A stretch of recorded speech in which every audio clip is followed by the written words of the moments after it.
The first game of any game studio is one of, if not the most important. It's what puts companies on the map for people and can often be some of their most iconic. Unless you're Nintendo or Sega, then it could take you 1 or 2 or 6 tries. Hi there, people. It's Pyxcore.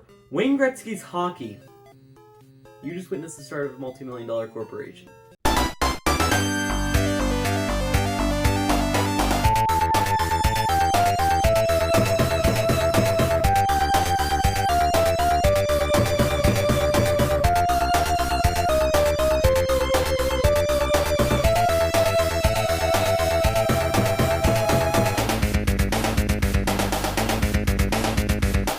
You just started a game publishing company. Good for you. Now you have 3 options. You could 1. Release a game. 2. Go bankrupt. 3. Release like 7 games that don't go anywhere and then somehow become one of the biggest innovators in gaming. I'll do the second one. I've always found the history of different game publishers and the games they publish very interesting. So let's take a look at some of that history and talk about studios' first games. To be clear, I'm going to be talking about the games that these studios first published, not necessarily developed. We'll talk about the big 3 first, Nintendo, Sony, and Microsoft, and then some of the other big companies.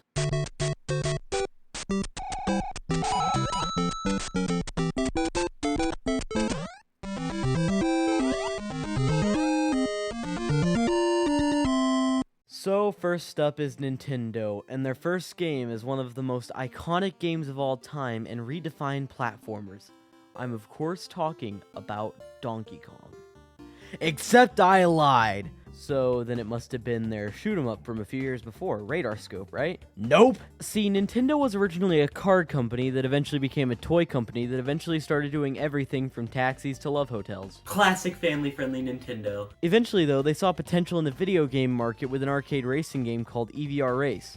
And nobody cared. Several flops later, then we got to Radar Scope, and that was the nail in the coffin. They knew something needed to change. So they took those Radar Scope cabinets and turned them into one of the most successful video game franchises of all time. Nintendo's first game, everyone, EVR Race.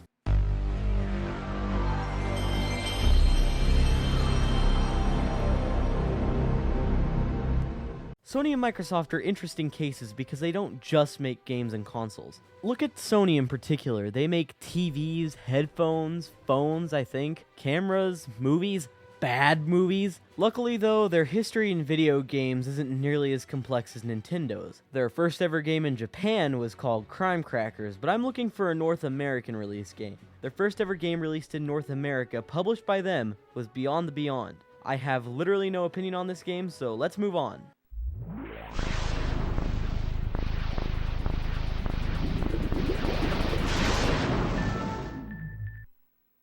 Microsoft, once again, is an interesting case. Ain't that the truth? They had games on their computers long before they started making Xbox consoles. Minesweeper, anyone? But I'm obviously more interested in their console games. However, saying that their first console game was their first game would be a lie. Not to mention that Xbox Game Studios is technically a brand that Microsoft just owns. Just like a lot of other companies Microsoft owns who have been making games long before they have. And if all of this seems like it's spiraling into senseless ramblings, that's because it is. So what do we do in this situation? Burn down Microsoft headquarters. I'll just take a look at their first ever game released, then their first one released on console. Too late, the match is already lit. Microsoft's first ever game was Microsoft Adventure, a game where the player explores caves for treasure. I haven't played the game, so I don't know if any of this is true, I'm just reading the Wikipedia article. Now, for some reason, the first game by Xbox Game Studios was not on Xbox. Rather, it was Magic School Bus Discovers Flight for Microsoft Windows. Hey, those were my first words too. Their first ever game on Xbox, however, was of course, Halo Combat Evolved. Along with like 5 other games they published that same day. But I still consider it to be Halo. See, what's odd about the big 3, Nintendo, Microsoft, and Sony, is that they don't technically develop games. Okay, well, Nintendo develops a lot of their bigger games, but they often outsource development for their games. But Microsoft and Sony basically just buy studios and publish the games that they make. The first Halo game was developed by Bungie, who also developed Halo 2 and 3. They later got bought by Sony though, meaning that Halo was technically developed by a Sony-owned studio. I mean, developed years before it was a Sony-owned studio, but nonetheless, a Sony-owned studio. Sega! Now that I have spent an obscene amount of time talking about Microsoft, Let's move away from the big three, starting with Sega. Before Sega became the makers of like 15 different editions of Sonic Origins, they made video game consoles. And even before that, they made arcade games. So, that being said, what was their first game? Ooh, Sonic the Hedgehog, or Sonic the Hedgehog? Maybe Sonic the Hedgehog? Sonic the Hedgehog sounds right. Borderline. I have never played this game before, but from what I can tell based on Google Images, it seems to be a war game and plays similar to Dig Dug, but it also kind of looks like E.T. It was released for arcades in 1981, then made its way over to the Atari 2600 in 1983. Only in North America though. In Japan and Europe it was released for the Sega SG-1000, Sega's first ever home video game console, in 1984.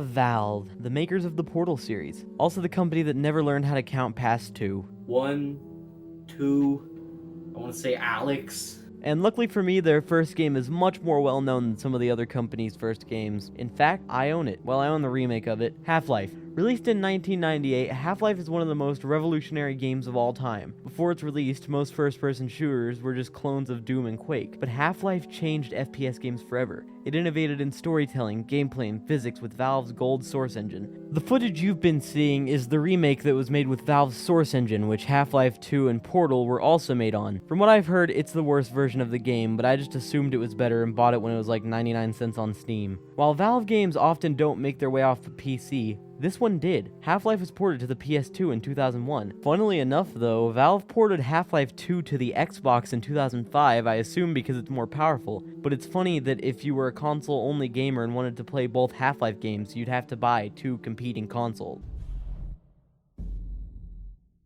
Rockstar Games has made some of the most critically acclaimed games of all time, and I have not played most of them. Their first ever game was Grand Theft Auto Mission Pack No. 1, London, apparently. Initially, they were created as a subsidiary of Take-Two Interactive, who published the full first GTA game. After that, though, Rockstar took over the series. And I don't own any of the GTA games. It doesn't matter. Who needs GTA games when you can just live your real life as though you're playing one? Oh, I'm getting a call. It's the police! Bethesda, everyone's favorite purchasers of Fallout and Doom. They were acquired by Microsoft in 2021, but oddly enough, I still think of them as their own company. Bethesda Softworks was originally founded in 1986, but they didn't create most of the games that they're known for, like Fallout or Doom. They just bought those. Except for Elder Scrolls, they did create that one. The first game they ever published, though, was Wayne Gretzky's Hockey. And that alone wasn't enough for Microsoft to buy them? Yeah, this one's weird to me. It was released for MS-DOS computers, Amiga, and Atari ST, all of which systems I don't own. That wasn't the first game they developed, though. The first game they developed was Gridiron, a football game. It wasn't solely published by them, though, which is why I didn't count it. Instead, it was co-published by Bethesda and EA. Speaking of... EA Games. Challenge everything. EA Games, the company we all know and probably mostly hate. They're known for their famous tagline, charge for everything. Oh man, I love this game! But their games weren't always riddled with microtransactions, mainly because microtransactions didn't exist back in the 80s. Archon, The Light in the Dark was the first ever game published by EA, and it's a screwed up version of chess. It was released in 1983 for the Amiga, Apple II, Atari 8-bit, Commodore 64, IBM PC, and Macintosh. And of course, we know that the reason the company was founded and for them to publish this game was to provide players with a sense of pride and accomplishment. I'm sorry, I couldn't miss the opportunity to make fun of EA. Let's move on to the last company.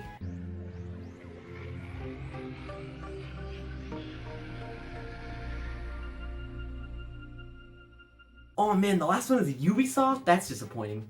Imagine if a movie ended with Ubisoft. I'd throw tomatoes at the screen. Ubisoft is one of the most mediocre game companies. I mean, yeah, they make Assassin's Creed and Rayman, and I'm sure they've made other important games, but overall, they're not my favorite video game developer slash publisher. Founded in 1986, the first game they published was called Zombie. It's heavily based on the 1978 film Dawn of the Dead. While it's by no means a series, the game did receive a Wii U exclusive reboot in 2012, which is odd. It had a bunch of gamepad specific features, but after flopping on the Wii U, it was ported to Xbox One and PS4 with all of the Wii U gamepad exclusive features taken out, and the title changed to Zombie. Huh, that's interesting. I ended up talking more about Zombie U than I did Ubisoft's first game. You know, I've always found the histories of different game companies to be so fascinating. I mean, You can release a game called EVR Race and then boom, you sell 101.63 million Wiis.